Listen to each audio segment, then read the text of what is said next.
Do not attempt to connect a new light circuit from the line side of a ground fault circuit interrupter receptacle. This is a dangerous and potentially code-violating practice, and it is strongly discouraged for the following reasons. Firstly, safety hazard. The line side of a ground fault circuit interrupter receptacle is not protected by the ground fault circuit interrupter. If a fault occurs on the new light circuit, the ground fault circuit interrupter will not trip, leaving the circuit energized and posing a shock hazard. Secondly, code violation. The National Electrical Code requires all receptacles within 6 feet of the kitchen sink to be protected by ground fault circuit interrupters. By connecting a new light circuit to the line side of a ground fault circuit interrupter receptacle, you are effectively bypassing the ground fault circuit interrupter protection for that circuit. This is a code violation. Thirdly, increased risk of electrical fires. If the new light circuit overloads, it can cause the breaker to trip, also tripping the ground fault circuit interrupter circuit. This would leave the entire kitchen without lighting or power, creating a significant inconvenience and potential hazard. The proper solution involves installing a new circuit breaker in the panel, running new wiring from the breaker to a new junction box in the kitchen, connecting the new light circuit to the junction box, and installing a new light fixture switch as needed. This method ensures that the new light circuit is properly protected by a circuit breaker and does not compromise the ground fault circuit interrupter protection for the kitchen receptacles. Let's delve deeper into the technical aspects of why tapping into the line side of a ground fault circuit interrupter, or GFCI, receptacle is unsafe and violates electrical codes. We'll also discuss the proper methods for adding new lighting circuits in a kitchen environment, adhering to the National Electrical Code, or NEC, standards. The fundamental purpose of a GFCI is to protect individuals from electrical shock. It achieves this by constantly monitoring the current flowing to and from an appliance or device. If there is an imbalance, indicating that current is leaking to ground, the GFCI trips, quickly interrupting the circuit and preventing a potentially lethal shock. This imbalance typically occurs when someone touches a live wire or when there's a ground fault within an appliance. The NEC mandates GFCI protection in areas where water is present, such as kitchens, bathrooms, and outdoor locations. This is because water significantly increases the risk of electrical shock. Receptacles within 6 feet of a kitchen sink must be GFCI protected, according to NEC standards. Now consider the implications of tapping into the line side of a GFCI receptacle. The line side is the point where the power enters the GFCI. Any wiring or devices connected to this point are not protected by the GFCI's monitoring and tripping mechanism. If you connect a new lighting circuit to the line side, that entire lighting circuit becomes unprotected. If a fault occurs on this new circuit, such as a short circuit or a ground fault, the GFCI will not trip. This leaves the circuit energized and poses a significant shock hazard to anyone who comes into contact with the faulty wiring or fixture. Furthermore, this practice violates the NEC. The NEC aims to ensure electrical safety, and bypassing GFCI protection directly contradicts this principle. Electrical inspectors will flag this type of installation as a code violation, requiring it to be corrected.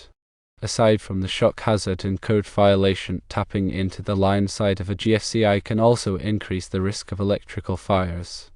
If the new lighting circuit is improperly wired or overloaded, it can draw excessive current.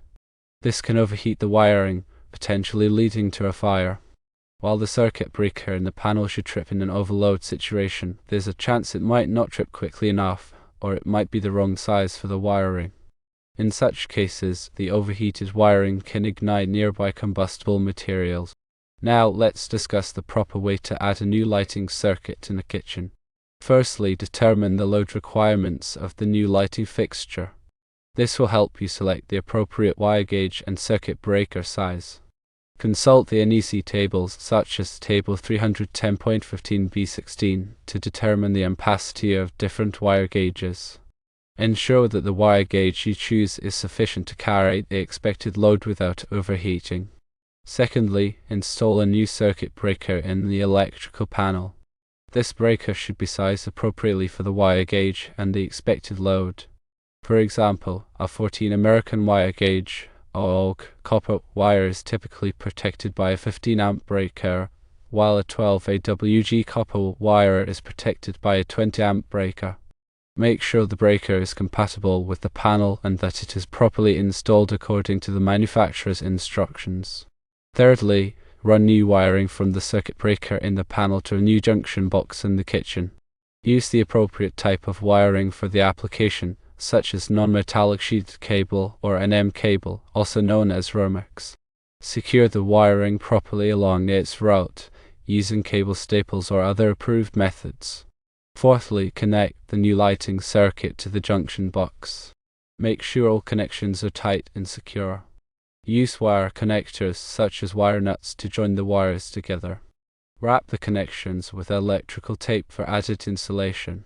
Fifthly, install the new light fixture and switch.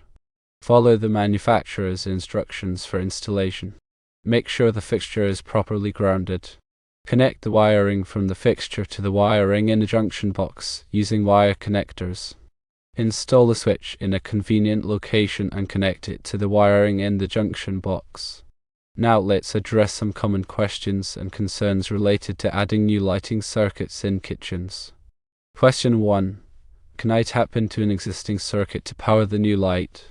Answer. While it might seem tempting to tap into an existing circuit to save time and money, it is generally not recommended. Overloading an existing circuit can cause the breaker to trip frequently, and it can also increase the risk of overheating and fire. If you do decide to tap into an existing circuit, make sure that the circuit is not already heavily loaded and that the wire gauge is sufficient to handle the additional load. It is always best to install a new circuit if possible. Question 2. Do I need a permit to add a new lighting circuit? Answer. In many jurisdictions, a permit is required to add a new electrical circuit. Check with your local building department to determine the permit requirements in your area. A permit ensures that the work is inspected by a qualified electrical inspector, which helps to ensure safety and code compliance. Question 3. Can I do the electrical work myself? Answer. Electrical work can be dangerous, and it is generally recommended that you hire a qualified electrician to do the work. If you are not comfortable working with electricity, or if you are not familiar with the NEC, it is best to leave the work to a professional. An electrician will have the knowledge, skills, and tools necessary to do the work safely and correctly. In summary, never tap into the line side of a GFCI receptacle for a new lighting circuit. This is unsafe, violates code, and increases the risk of fire. Always install a new circuit breaker and wiring for new lighting circuits. Follow the NEC guidelines and consult with a qualified electrician if you have any questions or concerns. This ensures electrical safety and compliance with local codes. Let's elaborate further on the NEC requirements and best practices for kitchen lighting circuits. The NEC provides specific guidelines for the number and type of lighting fixtures required in a kitchen. It also addresses the placement of receptacles and the need for GFCI protection. Understanding these requirements is crucial for ensuring a safe and functional kitchen lighting system. The NEC generally requires at least one wall switch controlled lighting outlet to be installed in every habitable room, including the kitchen. This ensures that occupants can easily turn on and off the lights upon entering or exiting the room. In addition to the general lighting outlet, the NEC also requires specific lighting for work surfaces, such as countertops. Countertop lighting can be provided by under-cabinet lights, recessed lights, or pendant lights. The goal is to provide adequate illumination for tasks such as food preparation and cooking. The NEC also specifies the spacing requirements for receptacles in kitchens. Receptacles must be installed so that no point along the countertop is more than 24 inches from a receptacle outlet. This ensures that appliances can be easily plugged in without the need for extension cords, which can be a safety hazard. As mentioned earlier, all receptacles within 6 feet of the kitchen sink must be GFCI protected. This is to protect against electrical shock in wet environments. The GFCI protection can be provided by a GFCI receptacle or a GFCI circuit breaker. When installing new lighting circuits in a kitchen, it is important to consider the load requirements of all the fixtures and appliances that will be connected to the circuit. The total load should not exceed the ampacity of the wire and the rating of the circuit breaker. Use a load calculation worksheet to determine the total load. The load calculation should include all lighting fixtures, appliances, and other electrical devices that will be connected to the circuit. Multiply the wattage of each device by its voltage to determine its volt-amp or VA rating. Add up the VA ratings of all the devices to determine the total load. Divide the total load by the voltage of the circuit, typically 120 volts, to determine the current in amps. Make sure the current does not exceed the ampacity of the wire or the rating of the circuit breaker. When selecting wire for a kitchen lighting circuit, it is important to choose the appropriate gauge and type of wire. The wire gauge should be sufficient to carry the expected load without overheating. Use table 310.15b16 in the NEC to determine the ampacity of different wire gauges. The type of wire should be suitable for the environment. For example, non-metallic sheath cable or NM cable is commonly used for residential wiring. However, in some areas conduit may be required. When installing wiring in a kitchen, it is important to follow all applicable codes and regulations. The wiring should be installed in a neat and workmanlike manner. The wiring should be properly supported and protected from damage. All connections should be tight and secure. When installing lighting fixtures in a kitchen, it is important to follow the manufacturer's instructions. The fixtures should be properly grounded. The fixture should be securely mounted to the ceiling or wall. The fixture should be installed in a location that provides adequate illumination. When installing switches in a kitchen, it is important to choose the appropriate type of switch for the application. Single-pole switches are commonly used for controlling lighting fixtures. Three-way switches are used for controlling lighting fixtures from two locations. Dimmer switches are used for controlling the brightness of lighting fixtures. The switches should be installed in a convenient location.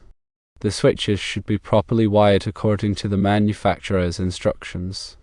In addition to the general lighting requirements, there are also specific requirements for lighting in certain areas of the kitchen. For example, lighting is required above the range or cooktop. This lighting is typically provided via range hood or microwave oven with built-in lighting. Lighting is also recommended under cabinets to provide illumination for countertops. This lighting can be provided by under cabinet lights or strip lights. When installing lighting in a kitchen, it is important to consider the energy efficiency of the fixtures. Use energy-efficient lighting fixtures, such as light-emitting diode or LED fixtures, to reduce energy consumption and save money on utility bills. LED fixtures are more energy efficient than incandescent or fluorescent fixtures. They also have a longer lifespan, which reduces the need for replacements. Consider using occupancy sensors to automatically turn off lights when the room is unoccupied. Occupancy sensors can save energy and reduce utility bills. Occupancy sensors are particularly useful in areas that are not frequently occupied, such as pantries or storage rooms. When designing a kitchen lighting system, it is important to consider the overall design and aesthetics of the kitchen. The lighting should complement the design of the kitchen and enhance its overall appearance. The lighting should also be functional and provide adequate illumination for all tasks. Use a combination of general lighting, task lighting, and accent lighting to create a well-lit and visually appealing kitchen. General lighting provides overall illumination for the kitchen. Task lighting provides focused illumination for specific tasks, such as food preparation. Accent lighting highlights specific features of the kitchen, such as artwork or architectural details. In conclusion, adding new lighting circuits in a kitchen requires careful planning and execution. It is essential to follow all applicable codes and regulations, including the NEC guidelines. Never tap into the line side of a GFCI receptacle for a new lighting circuit. Always install a new circuit breaker and wiring for new lighting circuits. Consider the load requirements, wire gauge, and type of wire. Use energy-efficient lighting fixtures and occupancy sensors. Design a lighting system that is both functional and aesthetically pleasing. If you are not comfortable working with electricity, it is best to hire a qualified electrician to do the work. This ensures electrical safety and compliance with local codes. Remember to consult the latest edition of the NEC for the most up-to-date requirements. Also, check with your local building department for any specific regulations or requirements in your area. By following these guidelines, you can ensure that your kitchen lighting system is safe, functional, and code compliant.